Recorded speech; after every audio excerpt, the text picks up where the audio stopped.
Please do subscribe Jandoria Classes and press the bell icon for more updates.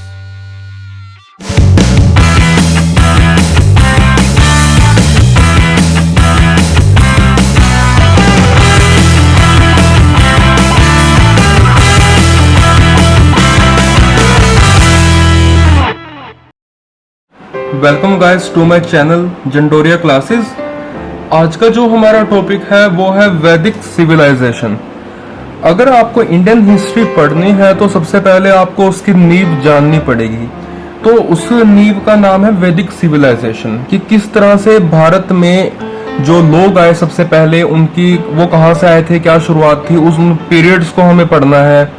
तो थोड़ा important topic है, तो आपको ध्यान से इसे समझना है। मैं आपको हर एक चीज समझाऊंगा। तो सबसे पहले शुरू करते हैं। जो वैदिक सिविलाइजेशन है, ये जो पीरियड है, ये पीरियड है हमारा 1500 से लेकर 600 बिफोर क्राइस्ट। ये 900 साल का जो पीरियड है, इसे हम वैदिक सिविलाइजेशन बोलते हैं। तो अब ऐसा है, जो मैक्स मुलर साहब हैं, मैक्स मुलर साहब फिलोसफर हैं। इन्होंने ये लेक्चरर थे ऑक्सफोर्ड यूनिवर्सिटी में। इन्होंने जो वेद है इनके ऊपर इन्होंने डिग्री हासिल की थी। सबसे बड़े स्कॉलर हैं ये। तो इन्होंने कहा था जो भारत में जो सबसे पहले लोग आए थे उनका नाम था आर्य।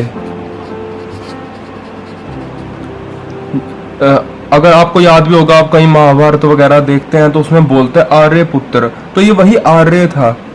तो ये वो आर्य थे जो सबसे पहले भारत में आए थे। और ये जहां से आए थे वो था सेंट्रल एशिया। बहुत इंपॉर्टेंट है,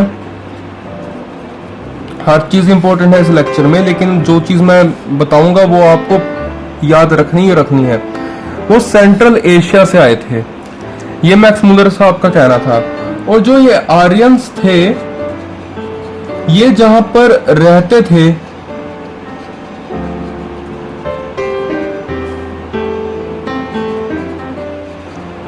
उसका नाम था सिंधवा प्रदेश। ये वही एरिया है जो आगे चल के जिससे सिंधु राज्य की स्थापना हुई।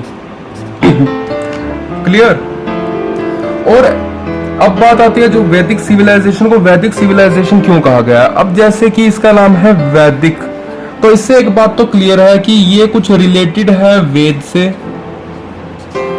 जो वेद थे, ये हमने जो क्राइटेरिया लिया है वो है कि वेद जिस समय पर आए, हमने उस एरिया को, उस टाइम को डिवाइड कर दिया है वेदों के हिसाब से, और हम उसी को पढ़ेंगे। तो ये वेद से रिलेटेड है। तो अब बात ये आती है कि जो वेद हैं वो किसने लिखे थे।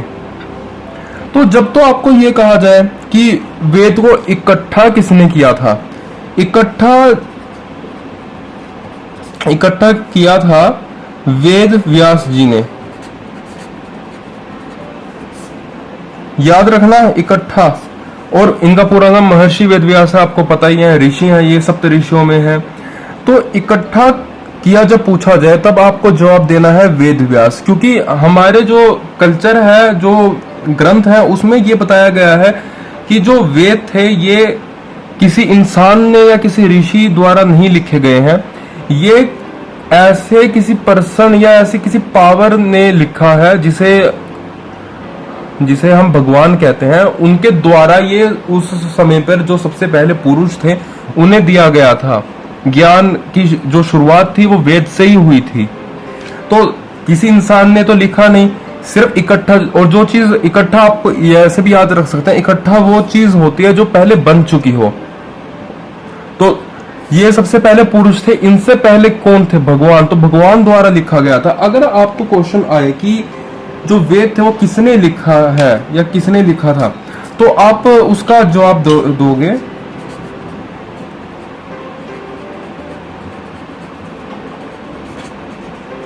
ये याद कर लीजिए, अपुरुषेया। अगर क्वेश्चन आएगा तो ये ऑप्शन में जरूर होगा। और मैक्सिमम छोड़ के आएंगे। अपूर्व से आपको जवाब देना है, इसका मतलब है कि एजेंसी या फिर आप कह दीजिए नोट फ्रॉम ह्यूमन एजेंसी, किसी इंसान ने नहीं लिखा है। आपको ये चीज याद रखनी है। तो अब बात आई है कि जब हमने वेद को कोई क्राइटेरिया लिया है तो वेद में हम पहले क्या पढ़ने वाले हैं। तो सबसे पहले हम शुरू करते हैं कि जो वेद है, वेद में ऋग्वेद एज और पोस्ट वैदिक एज, ये दो लिया गया है जिन्हें हमें पढ़ना है। सबसे पहले जो वैदिक एज हम पढ़ेंगे वो है ऋग्वेद।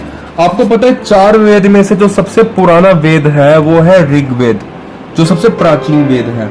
तो ऋग्वैदिक एज हमें पढ़नी है, जो कि है 1500 से लेकर 1000 बिफोर क्राइस्ट। और दूसरा जो हम पढ़ेंगे वो है पोस्ट वैदिक एज, जो होगी 1000 से 600 बिफोर क्राइस्ट। कुल मिला के जो वैदिक एज है वो 900 हो गया। अच्छा, अब इसमें एक बात ये है कि जो हमने कैसे कह दिया कि पहला वैदिक है दूसरा पोस्ट वैदिक है, तो आपको ये चीज याद रखनी है, जो वेद है वो एक साथ नहीं मिले हैं, हर अलग अलग समय पर मिलते गए हैं। 4 वेद हमारे पास, मान लीजिए पहला ऋग्वेद मिला, सामवेद मिला, तो इस तरह करते करते ये मिल गए। तो हमने जो सबसे बड़ा क्राइटेरिया लिया है वो है कि ऋग्वेद एज। तो ऋग्वेद एज को हमने अलग रख दिया जो सबसे प्राचीन है, और बाकी के एरिया को, जो बाकी का टाइम था उसे हमने पोस्ट वैदिक एज में हमने बांट दिया है। वैदिक एज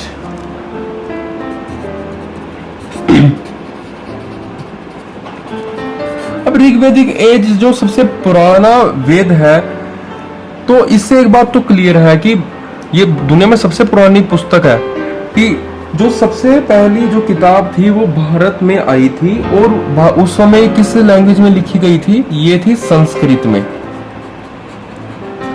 जिसे देव भाषा भी कहा जाता है।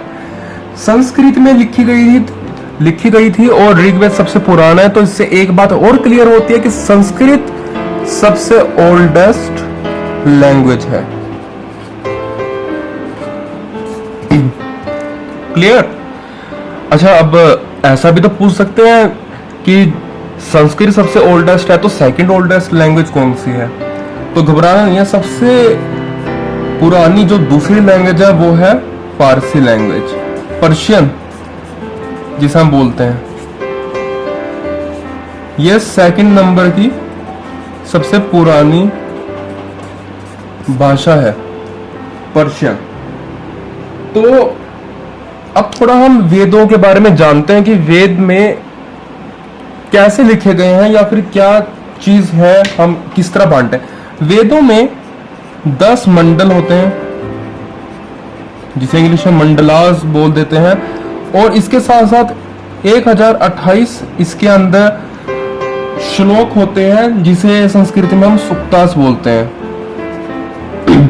अच्छा, एक चीज याद रखिए, मंडल का मतलब तो इंग्लिश में होता है चैप्टर्स। ये जो मंडल है वो हमारे मंडल जो है वो इंग्लिश में हम चैप्टर है। 10 चैप्टर बने हुए हैं वेद में। तो अब आपसे ये पूछ सकते हैं कि जो सुक्ता है, सुक्ता से आपको याद रखना कि सुक्ता होते हैं श्लोक। श्लोकों का आप कह सकते हैं ग्रुप। लेकिन इंग्लिश भाषा और हिंदी में फर्क है, तो वो क्या पूछेंगे, वो लिख देंगे हंस लिख देंगे। हंस का मतलब होता है श्लोक। तो आपको घबराना नहीं है, उनका कहने का मतलब यही है कि श्लोक का ग्रुप होता है। ये सिर्फ आपके नॉलेज के लिए है, तो सुक्ता आपको हंस याद रख लेना है। क्लियर? तो अब बात आती है, हम आगे बढ़ते हैं।